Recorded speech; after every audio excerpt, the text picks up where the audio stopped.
هم ګرانو عزتمندو درنو مشرانو کشرانو په دې ټایم موجود یم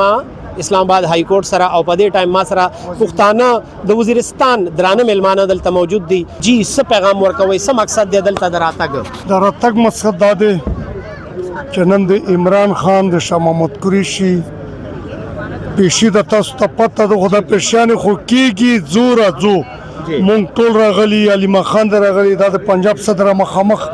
ناسته ده دا ټول دي دا صدران دا د پنجاب صدر ناسته ده او دا ټول ناستې نن وتلي دي په دې غار غلي اعتبار باندې چې کېدای شي د ملک رای هم وکړو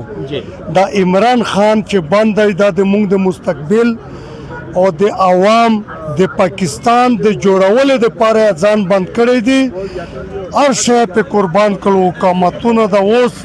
د ګلګت بلوچستان والا وزیر اعلی صاحب دی نه لیدو هغه خبره خودوار وې دي نو خبره داستو چې موږ په دینه بعد خپل ملک ته وایو کاغه کومه اداره ده کاغه جان دي کا څوک دي چې گزاره حالات د دنیا بدل شوی دی پاکستان 95% خلک د عمران خان د نظریه او د دې سره متفق دي دا وټونه په دې وجه ورکړ په دینه بعد لګ نرمي پکار ده چې دا جان دیتا خپل حق طریقه سره حقوق ورکو د آزاد کو ها موجوده الیکشن ته څنګه ګورئ هغه ټول دنیا ته پته ده خدا راته وایي موجوده حکومت د سورزو ملمه ده 15 کاله به پوره کوي نه درې میاشتې څلور 15 میاشتې نه پسه ځکه نشته چې صدر یې جیلی دی وزیر اعظم یې جیلی دی سپیکر یې جیلی دی زمون د پی ټی آی چې کوم وټونه حقیقتي د عوام وی هغه باندې دوی ته چاور کړل ان دوی په قریب کړل و زما علاقہ وزیرستان جنوبی دا 40 سال 30 سال جمعیت وړله او درې وړه سیټونه ورته پی ټی آی مونږ یوړل خو مونږ ورته وویل چې مونږ سره دا ځلته دندې نشي کولی ویلې چې هغې نه حالت خرابېدو نو مونږ ته درې وړه سیټونه پرېښول اوس د مونږ دا یقین دی چې اوس به فیصله راځي نن هم الله دا ښه فیصله دا امید مې دی چې یا به نن کېږي په یوه دوه درې هفتې نه زیات یې سرولی نه شي دې نه بعد حالات خراب دی او زه هغه سړی یم زما وروره چې شیر افضل خان دلته یوازې و د پګړۍ ورسره وه ټول کنونشنونه هم کول تا یو هلته سوال وکړه چې دا پلټۍ خو د عمران خان په وجه شیر افضل خان سالار خان د دې ملګري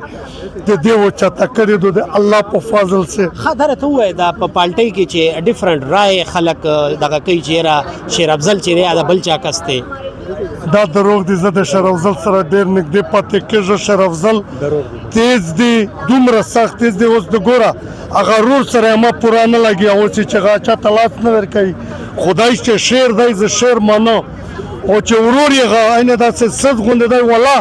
چې زه هغه اوس مې غېږ وربدله کړه دلته خو هغه قسم خوند نه راکوي ته مشیر دی لکه شیر افضل خان که یو تیز انسان دی د تیزی په وجه هغه زړه نه مضبوط دی هر سړی وایي چې دا څوک دی بای وکیل دی د سره پلټي د وکیلانو دته هر قسم لاس څوک نشي اچولی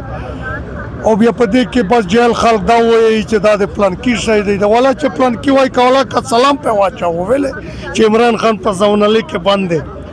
ولا که په شیر افضل نه که په چام سلام واچوو چې د عمران خان خلاف کار کوي تاسو څه وایي زه خو چې د کې پی کې پی ټی آی پی وای سی صوبایي جاینټ سیکرټري یم طور خټک مې نامه ده او راغلی و چې نن دلته د خان صاحب د شاه محمود قریشي پیشي تاریخ دی هغې ته یکجهتۍ دپاره راغلي تاسو د خان صاحب عاشق یې ډېر نو دا څه فیلینګ دی نو جی و سوال خو مونږ دا کوشش کوو چې هغه رابار ته کړو که نه نو موږ اپیل هم کوو خپلې صوبایي کابینې طرف نه د موږ صدقت علي خان صاحب صوبایي صدر ده نور چې کوم د موږ صوبایي کابینټ ته دا مرکزي سالار ده پی ټی آی نو موږ مطالبه کوو د هغو قوتونو نه چې عمران خان صاحب سره د نور ظلم بند کړي نه دی کوي بې ګناه ده هغه دې رها کړي پښتنو ورته وښودله نه کېږي بیا به اختر نه بعد موږ هم صوبایي یوت کونسل چې کوم دا یو لایحه عمل جوړوو او بیا به ګورو ان شاء الله چې یو څه ورډونو تر یو جهان مننه ګرانو عزتمندو مونږ موجود یو پښتو کې مونږ دا خبرې اترې کولې دا تاسو ګورئ چې درانه میلمانه راغلي دي ایم ان ایز ام پی ایز هم راغلي دي سیمابي طاهر صاحبه هم دلته کې موجود ده او نور هم پښتانه ډیر زیات راغلي دي ولې چې عمران خان چې دی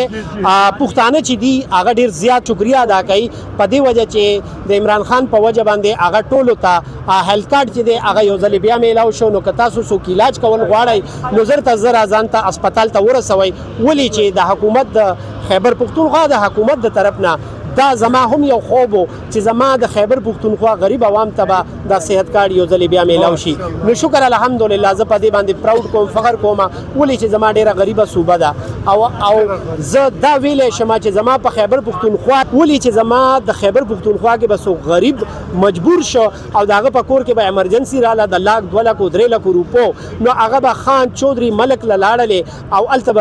الته به سجدې کولې چې خدای ته وګورئ زما دا امداد وکړي نو عمران خان هر یو غریب چې ته اوس تلی شي او د غټ نه غټ اسپتال ته لاړ شه او د حکومت په 10 لک روپو باندې خپل علاج وکړه فرحات خان لا جی بالکل یو جهان مننه فرحات خان له اجازت السلام علیکم